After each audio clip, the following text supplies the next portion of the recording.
Hai guys, apa yang baru saja Celsius lakukan untuk menyelamatkan mereka dari situasi margin call? Itu yang akan kita diskusikan di hari ini. Dan saya juga akan update soal harga Bitcoin, Ethereum, indeks mata uang dolar, dan ada dua berita penting yang teman-teman perlu tahu. Nama saya Kelby dan saya menyajikan informasi seputar fundamental, technical, dan on-chain analysis. Tonton video ini sampai akhir agar informasinya lengkap dan bermanfaat. Oke, nah kita lihat di sini kalau Celsius itu dia memiliki wrap BTC, yaitu BTC yang itu berada di dalam jaringan Ethereum, jadi itu di peg 1:1, dan dia waktu itu menjaminkan wrap BTC-nya itu di MakerDAO ya teman-teman. Dan di MakerDAO itu kalau misalnya menjaminkan sesuatu, mereka ada harga likuidasinya. Harga likuidasi kemarin itu dia kalau misalnya tidak agar bisa diklaim kembali ketika mereka membayar semua pinjaman dia itu ada di harga sekitar 22.500-an kalau tidak salah.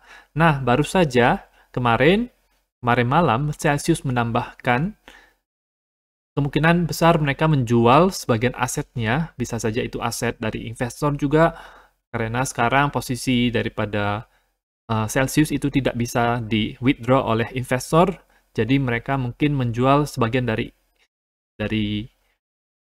asetnya itu di FTX, kemudian mereka menambah lagi hutangnya dan tujuannya untuk menurunkan harga likuidasi di MakerDAO, di mana kemarin itu harga likuidasinya adalah 18 ribuan. Kalau misalnya harga terjun di bawah ini, maka wrap BTC yang mereka taruh di Maker ini itu tidak bisa mereka klaim lagi, jadi disita atau menjadi milik daripada MakerDAO. Dan baru saja 1 jam 2 jam lalu mereka menambahkan lagi posisi wrap BTC mereka untuk menurunkan liquidation price-nya itu menjadi 17.200-an. Kalau misalnya beneran Celsius ini diserang, maka ini bisa menjadi hal yang berbahaya buat Celsius dan market crypto secara umum, karena harga Bitcoin itu bisa dibawa turun sampai ke 17 ribuan, dan ini hal yang sangat berbahaya sekali. Dan ya, kita lihat saja pergerakan harganya bagaimana. Selain itu ada analisa dari Kaleo, dia merupakan technical analysis dan trader di FTX yang volumenya itu cukup banyak. Dia mempost ini, kata dia, steady lads, we are getting closer, bottom itu sudah semakin dekat maksud dia ya, dimana kemungkinan pergerakan harganya itu akan mengikuti seperti ini, di mana daerah bawahnya itu ada di daerah 17 ribuan, 16 ribuan, dan dari situ kemungkinan bisa terjadi bounce dari situ. Dan dia menambahkan juga ini Celsius liquidation price ada di kotak yang warna merah ini untuk melihat apakah harga benar-benar akan ke situ untuk melikuidasi Celsius. Dan kita juga lihat kalau berita lainnya adalah Coinbase sekarang meminta investornya atau penggunanya untuk melakukan withdrawal itu hanya kepada address-address yang di whitelist dengan 48 jam delay, dan ini merupakan situasi yang banyak fear-nya, ketakutan di antara investor-investor kripto. Alasan mereka adalah untuk mengamankan keamanan. Nah, mungkin ini ada masalah likuiditas di Coinbase, karena kalau misalnya terjadi bank run, terjadi orang-orang menarik Bitcoin-nya itu dari suatu exchange, kemungkinan exchange tersebut tidak bisa membayar mereka semua ya. Oke. Nah, sekarang kita akan ke technical analysis. Kita akan mulai dulu dengan Bitcoin.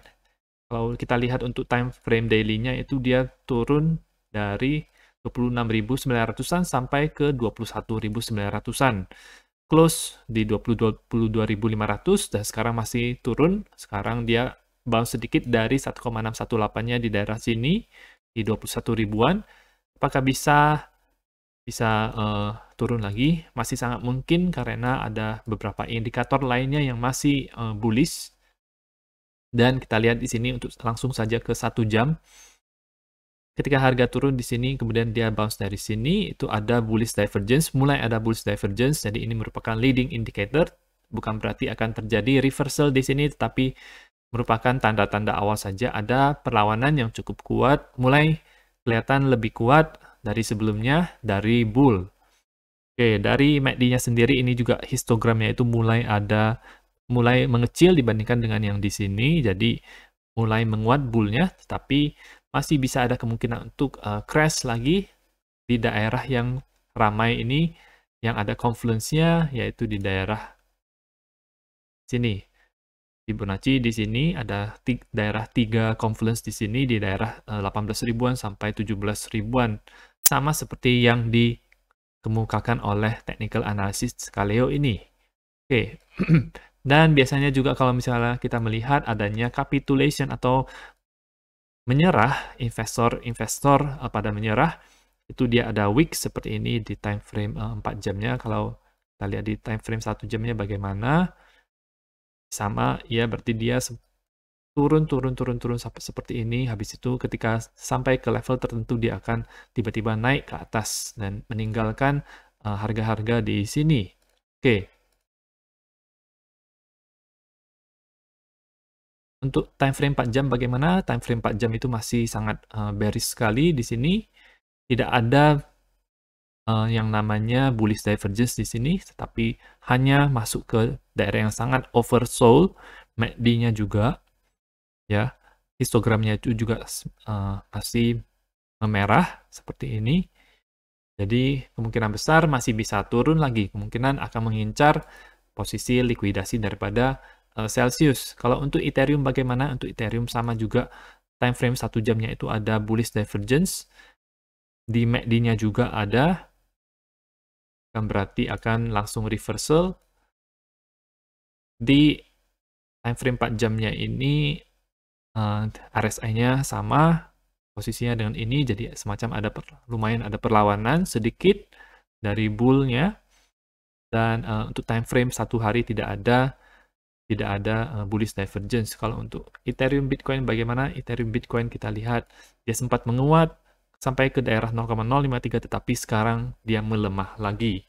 Oke, jadi kemungkinan masih ada downtrend daripada Ethereum ini. Oke, MACD juga masih mengarah ke bawah. Oke, indikator yang saya tadi bilang itu adalah DXY, indeks mata uang dolar, di mana ini merupakan kebalikan dari harga Bitcoin. Ketika DXY ini naik, maka harga Bitcoin itu akan cenderung untuk turun. Dia sudah naik ke atas daripada high sebelumnya di sini dan sekarang sedang retest. Jadi kita lihat kalau 4 jam setelah jam 11 nanti, mungkin setelah jam 11 nanti bisa melanjutkan lagi kenaikannya, atau kita lihat dulu konsolidasinya bagaimana. Habis itu mungkin hari ini atau besok itu bisa naik lagi DXY-nya karena ada event penting yaitu FOMC meeting, di mana Jerome Powell akan menaikkan suku bunga lagi. Target di atasnya selanjutnya adalah di sekitar 1% di atas ini, itu sekitar 0,9%, itu daerah 106 untuk indeksnya, atau di Fibonacci 1,272 ketika kita mengambil swing high di sini dan swing low di sini. Oke. Dan kita lihat untuk berita yang akan cukup memberikan efek kepada pasar Bitcoin, kripto, dan saham juga adalah kemungkinan akan terjadi kenaikan suku bunga lagi. Dan kalau ekonomis mereka bilang, pendapat mereka Fed akan menaikkan sekitar 50 basis point sama seperti di bulan Mei, ya, kalau tidak salah yang terakhir kali. Oke. Dan kalau kita lihat untuk ini, kita lihat soal miner Bitcoin, di mana beberapa hari lalu dari tanggal 8 Juni ini, miner sudah mulai menutup beberapa mesin-mesinnya, dan ini menunjukkan penyerahan atau menyerah mereka untuk lanjut menambang Bitcoin karena sudah mulai tidak profitable lagi. Jadi hal ini terjadi di tahun 2021, di pertengahan tahunnya itu di Juni, di mana terjadi capitulation seperti ini karena harga cukup rendah. Jadi ketika mendapatkan Bitcoin itu misalnya tidak break even point lagi, jadi mereka terpaksa harus menurunkan ininya jumlah alat yang digunakan untuk menambang Bitcoin-nya, sehingga itu menyebabkan hash rate daripada Bitcoin itu menjadi turun. Dan ini merupakan indikator hash ribbons yang merupakan kalau tidak salah perpaduan antara 30 hari dan 60 hari hash rate daripada rata-rata hash rate daripada mining Bitcoin. Ini menandakan bahwa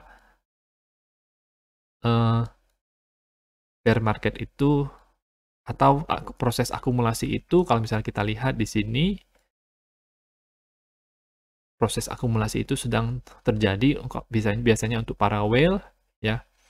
Dan ketika di tahun 2018 itu, maka ketika miner itu mulai melakukan ini, maka harga itu bisa dibawa terjun sampai ke minus 50% dari posisi 6.000-an di sini. Kalau di tahun 2019 itu terjadi penurunan dari sampai sini sekitar 40% dari sini. Kalau di Coronadam mereka juga ada melakukan penutupan daripada tambang Bitcoin-nya itu. Di 24 Mei juga ini ada ketika harga Bitcoin itu berada di sini. Nanti kurang tahu kenapa, padahal sudah relatif lebih tinggi daripada di sini. Dan di sini juga ada ketika harga Bitcoin itu naik. Dan sekarang terjadi lagi di sini, jadi harga akan cenderung untuk turun ketika miner capitulation itu terjadi. Nah, itu saja untuk hari ini videonya. Menurut teman-teman bagaimana? Apakah Celsius akan dilikuidasi oleh para whale? Itu teman-teman bisa komentar di bawah. Semoga informasi yang bermanfaat. Tetap dukung channel saya dengan mengklik like dan subscribe, dan nantikan video saya selanjutnya.